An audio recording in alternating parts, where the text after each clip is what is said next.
హరి ఓం శ్రీ గురుభ్యో నమః.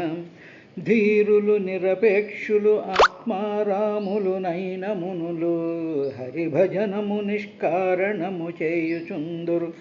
నారాయణుడట్టివాడు నవ్య చరిత్ర నిగమములు వేయి చదివిన సుగమంబులుగావు ముక్తి సుభగత్వంబుల్.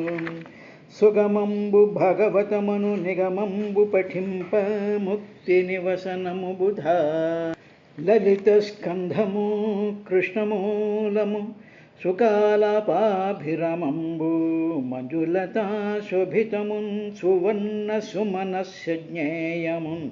సుందరోజ్వల వృత్తంబు మహాఫలంబు విమలం వ్యాసాలవలంబునై వెలయున్. భగవతాఖ్య కల్పతరుర్విన్ సద్విజశ్రేయమై. నిన్ను చింతింపుచున్ పాడుచున్ పొగడుచున్ నీ దివ్య చారిత్రముల్ వినుచున్ చుతురుగాక లోకులు ఇతరాన్వేషంబులం చూతురేం. ఘన దుర్జన్మ పరంపరాహరణ దక్షంబై మహాయోగి వాగ్వినుతంబైన భవత్పదాం పదాబ్జయుగమున్ విశ్వేశ విశ్వంభర. వాయువసంబులై ఎగసి వారిధరంబులు మింట కూడుచుంపయుచునుండు కైవడి ప్రపంచము సర్వము కాలతంత్రమై పాయుచు కుడుచుండునొక భంగి చరింపదు. కాలమన్నియున్ చేయుచునుండు కాలము విచిత్రము దుస్తరమెట్టి వారికెన్. శ్రీకృష్ణ యదుభూషణ నరసఖా శృంగారరత్నాకర. లోకద్రోహి నరేంద్ర వంశదహన లోకేశ్వర. దేవతానీక బ్రాహ్మణ గోగణార్తిహరణ నిర్వాణ సంధాయక. నీకున్మృక్యద దృంపవే భవలతల్ నిత్యానుకంపానిధే. యాదవులందు పాండుసుతులందు నధీశ్వర నాకు మోహ విచ్ఛేదము సేయుమయ్య. ఘన సింధువు జేరెడి గంగభంగి నీ పాద సరోజ చింతనముపై అనిశంబు మదీయ బుద్ధి నిత్యాదర వృత్తితో కదియునట్లుగా చేయగదయ్య ఈశ్వర. హరి ఓం శ్రీ గురుభ్యో నమః. ఆ విధంగా విదుర బ్రహ్మదేవుడు శివుణ్ణి ఎప్పుడైతే ప్రార్థించాడో ఆ ప్రార్థన ఆలకించినటువంటి శివుడు నిర్ద్వంద్వంగా చెప్పినటువంటి విశేషం విన్నావు కదా. ఒకటి, అజ్ఞానంతో చేసినటువంటి దోషాలని నేను వర్ణించను, నెంబర్ 1. నెంబర్ 2, దానిని కంటిన్యూస్గా ఇంక అదే పనిగా ఆలోచిస్తూ అదే మననం చేస్తూ దాని నుంచి భగభగ మండిపోతూ నేను ఉండను అనేటువంటి ఒక విషయాన్ని శివుడు మనకి చెప్పాడు. అంటే దీంట్లో మామూలుగా ఏం జరుగుతుంది అంటే, ఎవరైనా మనకు అపకారం చేశారనుకోండి, ఏదో అవమానం చేశారనుకోండి, లేకపోతే మనమే తప్పుగా అర్థం చేసేసుకుని అవతల వాళ్ళ మీద రకరకాలైనటువంటి భేదభావాల్ని లేకపోతే ద్వేషభావాల్ని పెంచుకుంటున్నప్పుడు అలా పెంచుకుంటూ ఉంటారు మానవులు. ఇలా ఉండేటువంటి మానవులకి ఏం జరుగుతుంది అంటే, వాళ్ళకి అవే కంటిన్యూస్గా గుర్తొస్తుండడం, అవే మననం చేస్తూ ఉండడం, అవే తలుచుకుంటూ ఉండడం మూలంగా ఏం జరుగుతుంది అంటే, వచ్చినటువంటి వాళ్ళకి వాళ్ళు ఎప్పుడో 10 ఏళ్ల క్రితం వెంటికి వెళ్ళేటప్పటికి జాకెట్ గొడ్డ పెట్టలేదు, బొట్టు సరిగ్గా పెట్టలేదు, లేకపోతే వాళ్ళకి పండిచ్చి నాకు పండు ఇవ్వలేదు, ఇలాగ నానా రకాలైనటువంటి విధానాలతో మండిపోతూ ఉంటారే. అలా మండిపోతూ ఈ 10 ఏళ్ల తర్వాత ఎవరైనా ఇంటికి వస్తే వాళ్ళకి వర్ణించి చెప్తూ ఉంటారు.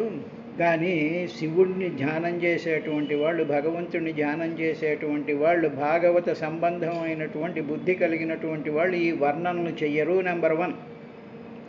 ఇక రెండోది, అనుచింతయేత్, వాటి గురించి వాటిని కంటిన్యూస్గా ఆలోచిస్తూ, అను అంటే కంటిన్యూస్లీ ఫాలో. ఎవరు లేనప్పుడు ఒంటరిగా కూర్చున్నప్పుడు ఆ వాటిని అన్నిటినీ కూడా అనుచింతయన్ కంటిన్యూస్గా చింతిస్తూనే ఉంటూ ఉంటారు. ఆ పని కూడా నేను చెయ్యను. రెండూ చెప్పిన తర్వాత అటువంటి వాడిని నేను దండించి తీరుతాను అన్నాడు. అంటే దోషం జరిగింది అంటే దండన జరిగి తీరాలి అనేటువంటిదే దైవ ధర్మం, అది క్షేత్ర ధర్మం, అది అదే భగవద్గీతలో చెప్పినటువంటిది. కాబట్టి నేనేమి పట్టించుకోను, నేను యుద్ధం చేయను, నాకేమో వీళ్ళందరూ బంధువులు, అది ఇది అన్న మాటలు అన్న తర్వాత నీ ధర్మాన్ని మీరుతున్నావు, క్షేత్రధర్మం ప్రకారం అధర్మం జరిగినటువంటి చోట దండించి తీరవలసిందే అని కృష్ణుడు ఏవి చెప్పాడో భాగవతంలో శివుడు కూడా అదే విషయాన్ని బ్రహ్మాది దేవతలకు చెప్పిన తరువాత వాళ్ళందరినీ కూడా ఆయన అనుగ్రహించిన తరువాత తథోమిధ్వాంసమామంచ్య సునాసీరా సహర్షిభిః భూయస్తద్దేవయజనం సమీఢ్వద్వేధసో యయుః.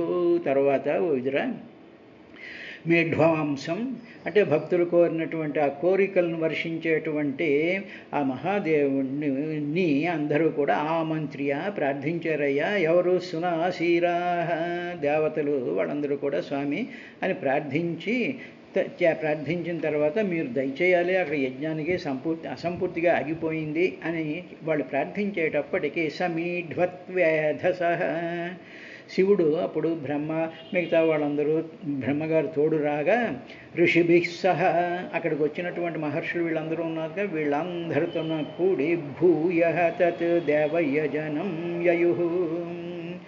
ఆ తర్వాత ఆ దేవయజ్ఞం, ఆ యజ్ఞశాల జరిగినటువంటి దాని దగ్గరికి వీళ్ళందరూ కూడా శివుడిని తీసుకుని బ్రహ్మగారు శివుడితో సహా ఋషులతో సహా కూడా అందరూ వాళ్ళు అక్కడికి వెళ్ళారయ్యా.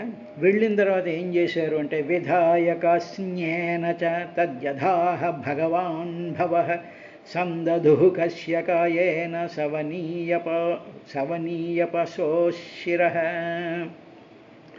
అప్పుడు ఈ వీళ్ళందరూ శివుడు ఎప్పుడైతే అక్కడికి వచ్చాడో వీళ్ళందరూ కూడా వీళ్ళందరూ వెళ్ళారుగా, అక్కడ ఉండాల్సిన వాళ్ళందరూ ఉన్నారుగా, యజ్ఞశాల అంతటినీ కూడా మళ్ళీ రీకన్స్ట్రక్ట్ చేసి మళ్ళీ అవన్నీ కూడా రెడీగా తయారు చేసేసారట.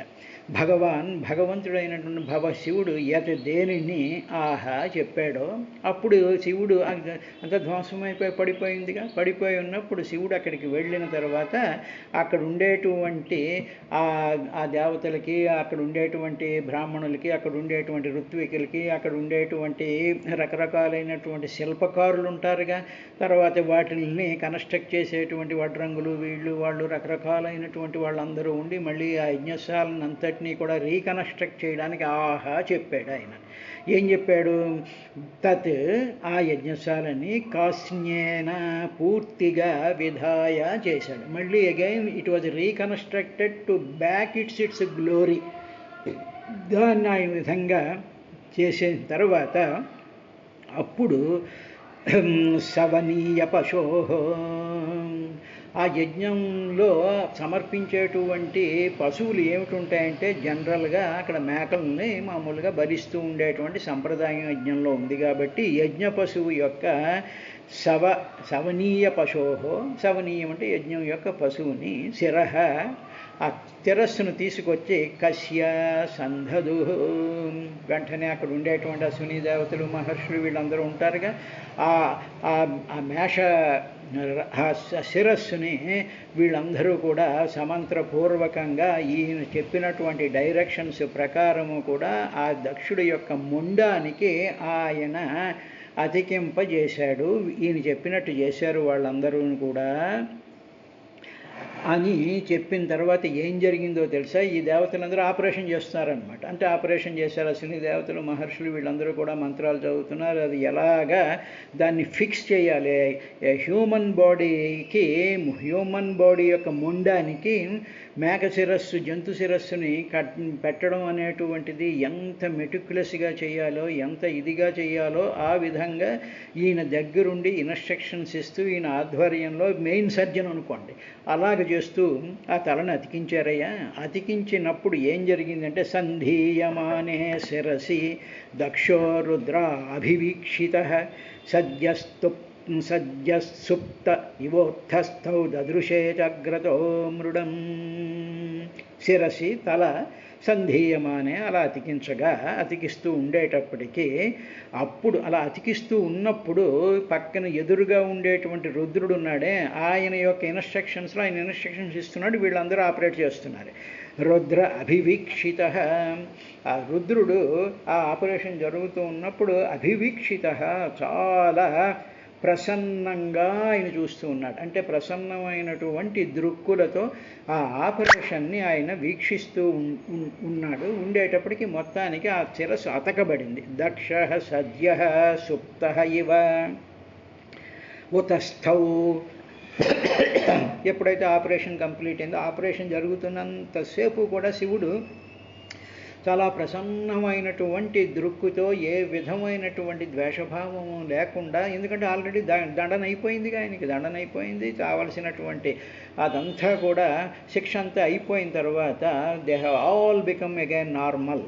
అలాగా ఈయన చూస్తూ ఉండేట ఆపరేషన్ అయిన వెంటనే దక్షుడు సుప్త ఇవ ఉతస్థౌ, అంతవరకు నిద్రపోతున్నటువంటి వాడు లేచినట్టుగా సద్య వెంటనే ఉత్తస్థౌ లేచిపోయి, అప్పుడు ఎలాగ వెంటనే తలతో పాటు ఆయన దక్ష ప్రజాపతి లేచిపోయి అగ్రత మృడం దదృశే, ఆ ఎదురుగా ఉండేటువంటి శివుణ్ణి దక్ష ప్రజాపతి చూశాడయ్యా.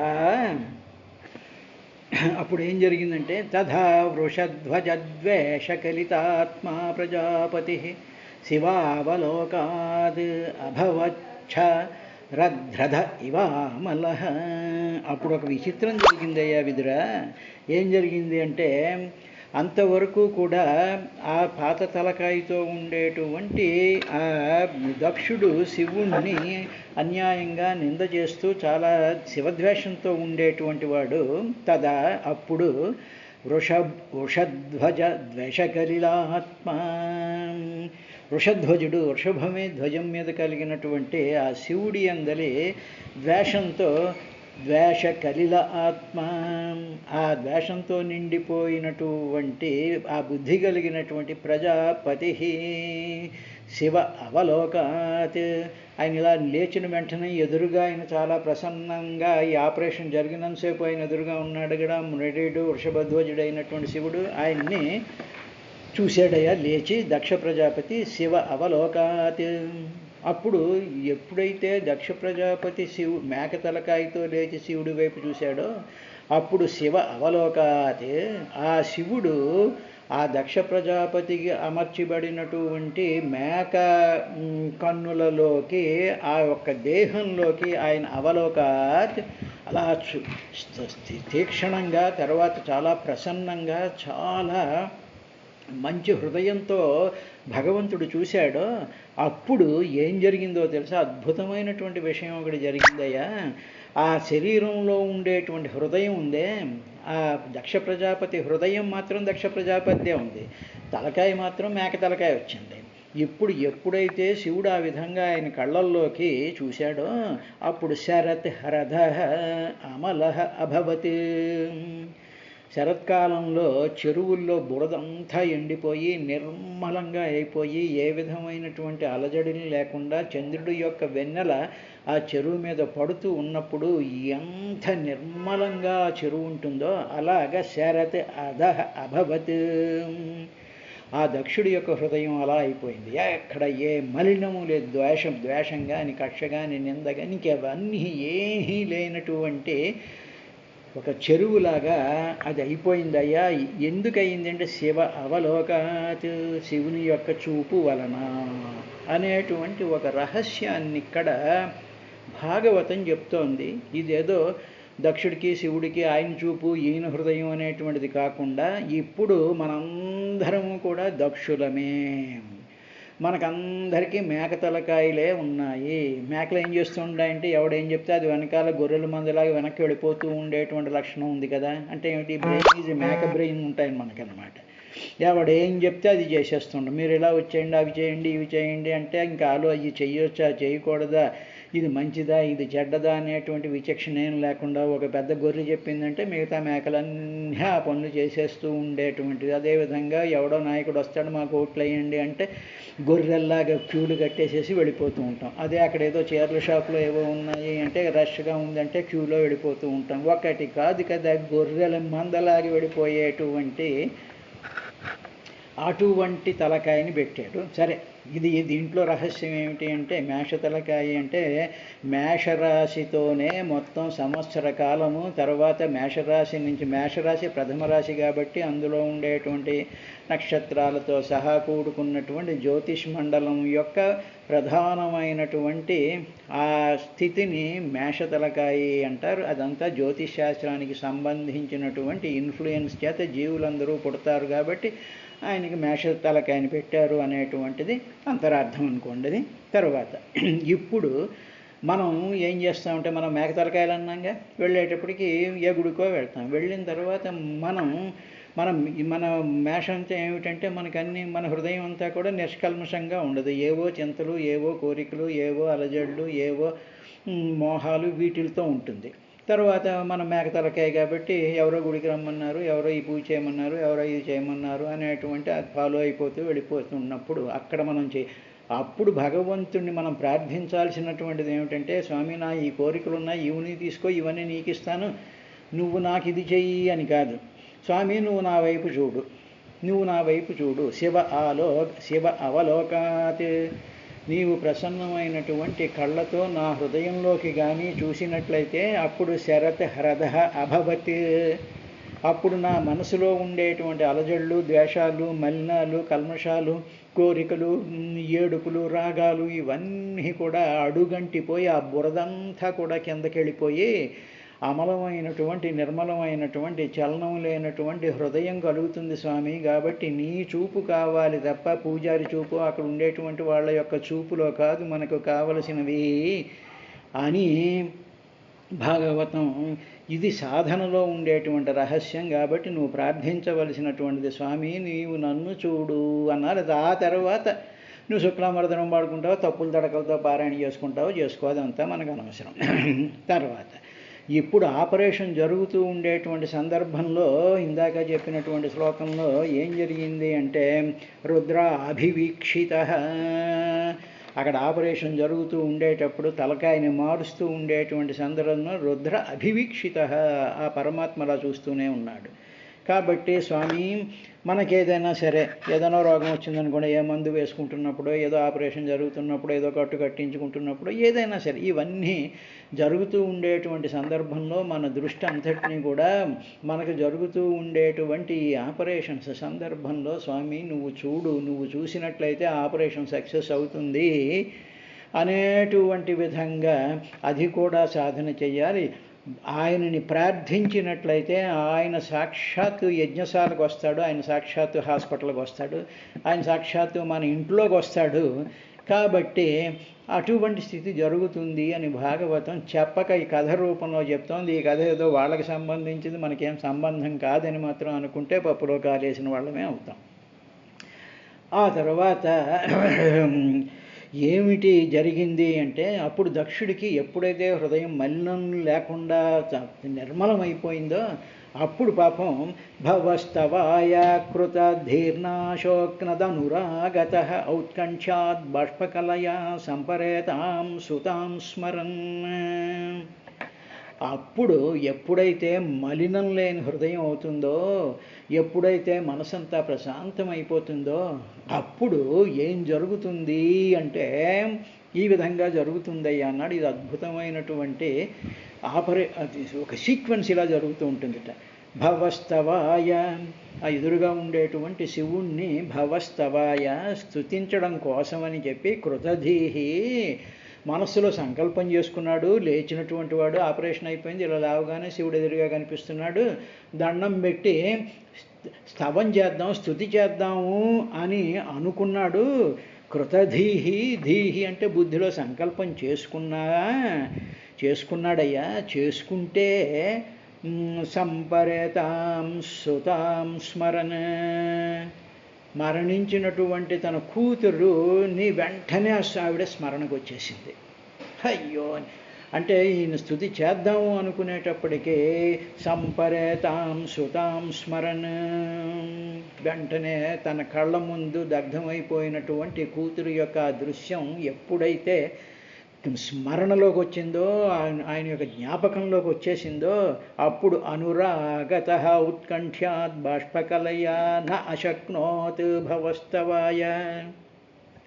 అనురాగత, ఒక్కసారి కూతురి మీద అంతవరకు క్రోధం చేత ద్వేషం చేత కప్పబడిపోయినటువంటి ప్రేమంతా కూడా ఒక్కసారి బయటికి పక్కుమని బయటకు వచ్చేసింది. అంటే ఏమిటి, కూతురి మీద ప్రేమ లేక కాదు, కూతురి మీద ప్రేమ ఉంది, ముద్దుంది, చాలా ఎంతో అనురాగం ఉంది. కానీ ఆ అనురాగం మీద ఏం కప్పేసుకున్నాడు అంటే, అంతకుముందు శివుడి మీద ద్వేషాన్ని, శివుడి మీద పగని, శివుడి మీద కక్షని, ఆ ప్రేమని లోపల దాచేసుకుని దాని మీద ఇవన్నీ కప్పేసుకునేటప్పటికి అవి బాగా ఇదైపోయి నానా గందరగోళం చేసుకున్నాడు. ఇప్పుడు ఎప్పుడైతే శివుడి మీద ద్వేషం పోయిందో, శివుడి మీద నింద పోయిందో, శివుడి మీద ఆ దుష్భావం పోయిందో, అప్పుడు లోపల మిగిలింది ఏమిటి అంటే అనురాగత. ఆ అనురాగం ఒక్కసారి అదేగా మిగిలింది. అందువల్ల అమ్మవారి మీద ఉండేటువంటి అనురాగం చేత ఔత్కంఠ్యాత్, ఇంకా ఆ కంఠం అంతా కూడా గద్గదం అయిపోయి బాష్పకలయ, కన్నీటితో నిండిపోయిందయ్యా. ఆ దక్షుడికి నిండిపోయి నా అశక్నోతు భవస్తవాయ, ఆ ఎదురుగా ఉండేటువంటి భవస్తవాయ శివుణ్ణి స్తుతించడం నా అశక్నోతు, సమర్థత కాలేదు, సమర్థత పోయింది, ఇంకా కళ్ళమ్మట నీళ్ళు వచ్చేసాయి. అంటే ఏమిటన్నమాట, అమ్మవారిని తలుచుకున్నప్పుడు, అమ్మవారి మీద మనకి ప్రేమ ఉన్నప్పుడు, ఎదురుగా శివుడు ఉన్నా సరే అమ్మవారి యొక్క భావన, ప్రేమ, అనురాగం, ఆ స్థితి ఉన్నప్పుడు ఇంకా ఎదురుగా నోట్లో నుంచి ఏ విధమైనటువంటి మాట కానీ, స్తుతి కానీ, మరొకటి కానీ రాదు అనేటువంటి సాధనలో ఉండేటువంటి ఆ మెచ్యూరిటీకి సంబంధించినటువంటి విశేషాన్ని భాగవతం ఆ విధంగా చెప్తోంది. కాబట్టి మనుషులు మారుతారు, మనుషులు మారాలి అనేటువంటి కోరిక ఉండాలి. తరువాత దోషాలు చేస్తే దోషాలకి దండన కావాలి అని మనస్ఫూర్తిగా కోరుకున్నప్పుడు, అప్పుడు మన తలలో ఆపరేషన్ జరుగుతుంది. అంటే మన తల పోవడం అని కాదు, అక్కడ అర్థం ఏంటంటే మన బ్రెయిన్లో ఆపరేషన్ జరుగుతుంది. అప్పుడు ఆయన చూస్తూ ఉంటాడు. అంటే దోషాలు, పగలు, కక్షలు, కార్పణ్యాలతో ఉండేటువంటి మనస్సుని భగవంతుడు చూస్తూ ఉన్నప్పుడు ఆ దోషయుక్తమైనటువంటి శిరస్సు దగ్ధమైపోయి అమలినమైనటువంటి శరత్కాలంలో ఉండేటువంటి చెరువులాగా నిర్మలమైనటువంటి మనస్సు ఎప్పుడైతే వస్తుందో అప్పుడు సుతాం స్మరణ, ఆ అమ్మవారిని, సుతాం తన కూతురైనటువంటి ఆ అమ్మవారిని స్మరిస్తూ ఉంటాడయ్యా. అలా స్మరించినప్పుడు అనురాగత ఉత్కంఠ్యాత్ బాష్పకలయ, వెంటనే కన్నీటితో నిండిపోయి ఇక నోట్లో నుంచి ఏ విధమైనటువంటి స్థుతి కూడా రాదయ్యా, ఏ విధమైనటువంటి ప్రార్థన, పారాయణ అదేం రాదు. అందువల్ల మనం పారాయణ చేస్తూ ఉండేటప్పుడు మన హృదయం నిర్మలంగా ఉండాలి. మన యొక్క మనసంతా కూడా భగవంతుడి యొక్క రూపంతోనూ, ఆ భగవంతుడి యొక్క ప్రభావంతోనూ నిండిపోయి ఉన్నప్పుడు మన కంఠం ఉత్కంఠ్యం అయిపోయి, గద్గదమైపోయి, కన్నీటి ధారలు లోపల కలుగుతూ ఉంటాయి. ఇది భక్తిలో ఉండేటువంటి మహత్తరమైనటువంటి విశేషమని మైత్రేయ మహర్షి విదురుడికి అక్కడ జరిగినటువంటి విశేషాన్ని చెప్పిన తరువాత కృచ్ఛాత్రం స్తంభ్యచ మన ప్రేమ వివలతి సుధీ శశంస నిర్వ్యలీకేన భవేనేశం ప్రజాపతి.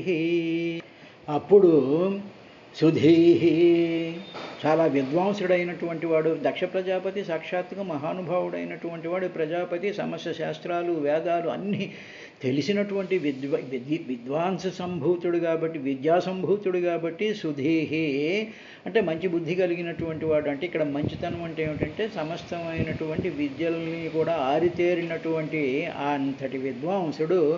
ప్రేమ వివలిత, ప్రేమ చేత అంటే ఒక్కసారి కూతురు తలపుకు రాగానే కళ్ళ ముందు దగ్ధమైపోయినటువంటి ఆ కూతురు యొక్క తలుపు రాగానే ఆ ప్రేమ చేత విహువలిత ఇక తన మనసు తన హృదయం ఏది కంట్రోల్లో లేనటువంటి ప్రజాపతి, ఆ ప్రజాపతి ఏం చేశాడు? కృచ్రాత్ సంస్థంభ్య, కృచ్రాత్ చాలా కష్టంతో, సంస్థంభ్య తనని తాను నిలదొక్కుని ఆ కూతురు తలపు ఊపేస్తూ ఉంటే దాన్ని నిలదొక్కుని నిర్వ్యలీకేన, అప్పుడు ఏ విధమైనటువంటి కపటము లేకుండా, వ్యలీకం అంటే కపటంగా ఉండడం అన్నమాట, లేనటువంటి భావేన ఈ శంస ఏ కపటము లేనటువంటి భక్తిభావంతో ఈ శంస ఈ ఎదురుగా నిలబడి ఉన్నటువంటి ఆ శివుణ్ణి, తన అల్లుడైనటువంటి ఆ శివుణ్ణి ససంత అప్పుడు స్తుతించాడయ్యా అన్నాడు. అంటే కంఠం ఇదైపోయినప్పుడు, కన్నీరు నిండిపోతూ ఉండేటువంటి సందర్భంలో నోట్లోంచి మాట లేనప్పుడు, అప్పుడు పురుషుడు ప్రయత్నం చేసి వాటిల్ని కంట్రోల్ చేసుకుని వాటిని అన్నింటినీ అణదొక్కుని లోపలికి మింగుకుంటూ అప్పుడు భగవంతుడి యొక్క ప్రార్థన చేశాడయ్యా. ఇది సకల మానవులందరిలోనూ కూడా ఇటువంటి సన్నివేశాలు అందరిలోనూ కలుగుతున్నాయనేటువంటి విషయాన్ని చెప్పాడు. రక్షుడు ఏమన్నాడు అనేటువంటిది రేపటి కార్యక్రమంలో చూద్దాం.